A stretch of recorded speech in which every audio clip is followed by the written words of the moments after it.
यानी कि सीधे तौर पर इस घटना में अगर चश्मदीदों की सुने तो मुझे प्रधानमंत्री मोदी का वो बयान याद आता है जिसमें वो कहते हैं कि अगर वो स्कूटी गिर जाती तो सोचिए किन किन राज्यों का नुकसान होता। खैर, अब आपको सीधे लेके चलते हैं। मेरे सहयोगी अभिषेक उपाध्याय मेरे साथ मौजूद है। अभिषेक, पहले तो सीक्वेंस ऑफ इवेंट जो आपने बताई है चश्मदीदों के मुताबिक, उसमें गाड़ी का दरवाजा खुलता है, उसको कोई धक्का नहीं देता है, पिलर में भिड़ता है और दीदी को चोट लगती है। क्या ये बात सही है?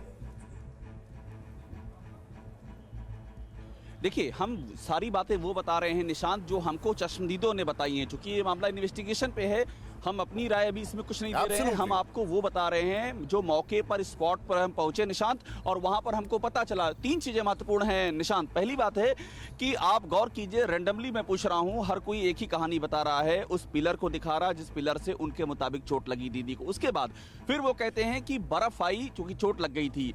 मैंने पूछा बर्फ कहां से आई, तो एक मिठाई की दुकान दिखाते हैं। मैं आपको सीक्वेंस बता रहा हूं, जो आपने जानना चाहा था। आपने बहुत ही महत्वपूर्ण चीज पूछी है, क्योंकि सीक्वेंस से चीजें क्लियर होती हैं। मैं उसी सीक्वेंस पे आ रहा हूं। फिर लोगों ने बताया कि मैंने कहा मिठाई की दुकान कहाँ है, तो उन्होंने माहिती मिष्ठान भंडार, उसका नाम भी बाकायदा हमने पूछा, मिठाई वाले से बात की, उसने माना कि हाँ बर्फ मेरे यहाँ से गई थी। ये भी कहा कि पुलिस वाले बर्फ लेने आए थे, यानी पुलिस भी वहां मौजूद थी। पुलिस बर्फ लेके आई, उस बर्फ से दीदी का तात्कालिक इलाज किया गया और उसके बाद वो काफिला वहां से रवाना हुआ। और वो पिलर, उस पिलर के आसपास लोग खड़े होकर के ये पूरी कहानी बता रहे थे। तो ये उस जो ग्राउंड जीरो पर हमने वहां पर जाकर के देखा निशांत, ये उसकी आंखों देखी है निशांत। यानी कि आप जो बता रहे हैं इसके मुताबिक सीधे तौर पर जो पिलर था उससे जो है वो दरवाजा टकराया, और जो आप पूरा अपने घटनाक्रम बताया। अभिषेक, मैं आपके पास आ रहा हूं और आप कई सारे नेताओं का इंटरव्यू भी कर रहे हैं, उनके रिएक्शंस भी आपसे जानूंगा। लेकिन अभी लेके चलते हैं आपको कोलकाता के एसएसकेएम अस्पताल के बाहर, जहां ममता बनर्जी को लाया गया है। अस्पताल के बाहर ममता के सैकड़ों समर्थक जुटे हुए हैं। ममता से मिलने उनके भतीजे अभिषेक बनर्जी भी अस्पताल पहुंचे हैं।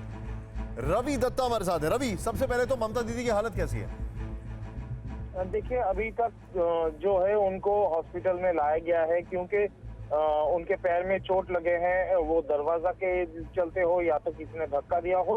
तो 5 सदस्य के एक डॉक्टर की टीम गठित किया गया है जो उनके ट्रीटमेंट करेंगे और देखेंगे कि अभी चुनाव के जो मौसम है, अभी यहाँ पे क्यों उनको चोट लगा है, कहाँ चोट लगा है, ये इसका पूरा वो जांच करेंगे और उसका बाद ही पता चलेगा ममता बनर्जी की कैसे है। लेकिन अगर हॉस्पिटल में दाखिल हो रहा है तो ये माना ही जाता है कि सीएम है, हॉस्पिटल में दाखिला हो रहा है उनका, तो चोट तो कहीं पे लगा है जरूर। नहीं, लेकिन मुझे आपसे एक चीज जाननी है, कुछ पता लग पाया कि ये मोच है, फ्रैक्चर है, कितनी ग्रेव है ये इंजरी, कुछ इस बारे में पता लगा है?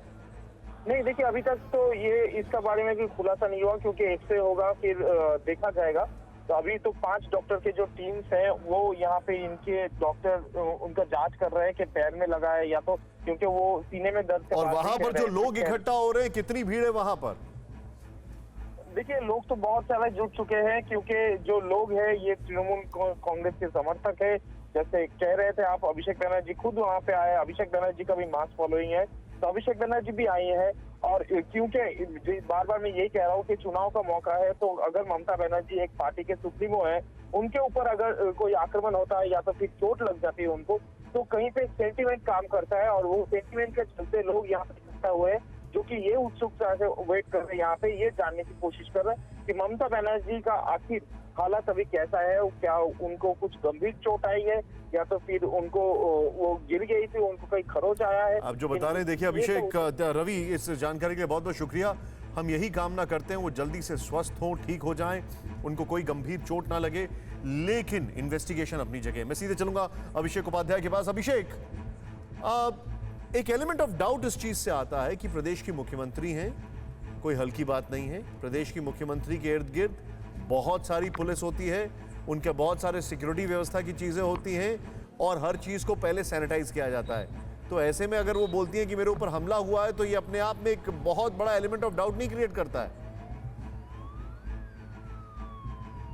देखिए निशांत, आप जो सवाल कर रहे हैं वो उसमें बहुत सारे लॉजिक्स इन्वॉल्व हैं, और वो लॉजिकल, हम एग्जैक्टली आपका जो सवाल है वो लॉजिक पर आधारित सवाल है, उससे बिल्कुल भी गुरेज नहीं है। मेरा ये कहना है निशांत कि वहाँ चूंकि मामला अंडर इन्वेस्टिगेशन है, तो इसलिए इन्वेस्टिगेशन को तो पुलिस पर छोड़ते हैं। लेकिन महत्वपूर्ण ये है कि कि इस अटैक के बाद जब हम वहां पर पहुंचे, इस कथित अटैक के बाद, चूंकि अटैक अभी इस पे आगे कोई एफआईआर दर्ज होती है, कुछ गिरफ्तारी होती है तो चीजें और क्लियर होंगी, लेकिन आई विटनेस का जो अकाउंट है वो उसमें सीक्वेंस है। जो आपने इससे पहले मेरे सवाल आपने मुझसे किया था, आपने सीक्वेंस की बात की थी। देखिए सीक्वेंस बहुत कुछ बयां करता है, वो सीक्वेंस बता रहे हैं किस तरह से, कहां से गाड़ी आई, बरुलिया बाजार में कैसे आई, फिर वहां से कैसे रेयापाड़ा, जो कि जहां पर ममता बनर्जी ने घर लिया हुआ किराए पर, उसकी और मुड़ी, उस बीच में कैसे वो पिलर से वो गेट टकराया, उसके बाद मिठाई की दुकान वाले के पास बर्फ मंगाई गई, मिठाई की दुकान वाला ऑन रिकॉर्ड इस बात की तस्दीक कर रहा है।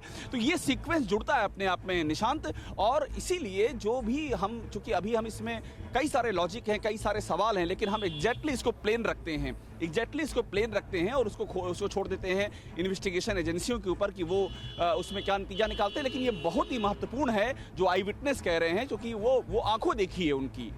निशांत, आप जो बता रहे हैं अभिषेक, और बहुत शानदार आपने ये रिपोर्टिंग की, इसके लिए बहुत बहुत शुक्रिया अभिषेक। काफ़ी ज़बरदस्त तरीके से वहाँ पर पहुँचकर एक एक चीज़ को परत दर परत खोलना, और वो भी न्यूट्रलिटी से। लेकिन चिंता का विषय ये है कि ममता दीदी जो हैं, पहले तो ऐसे आरोप लगा रही हैं, दूसरा उनके पैर में चोट लगी है, और ये हमें नहीं भूलना चाहिए कि उनकी पार्टी का वो ही सबसे बड़ा चेहरा है। 1 पर्सन पार्टी है ये, अगर उनको चोट लगेगी तो कैंपेनिंग पे बहुत नुकसान पहुंचेगा। हालांकि सिंपैथी भी काफी होगी। फिक्र आपकी, सोमवार से शुक्रवार रात 9 बजे सिर्फ TV9 भारतवर्ष पर।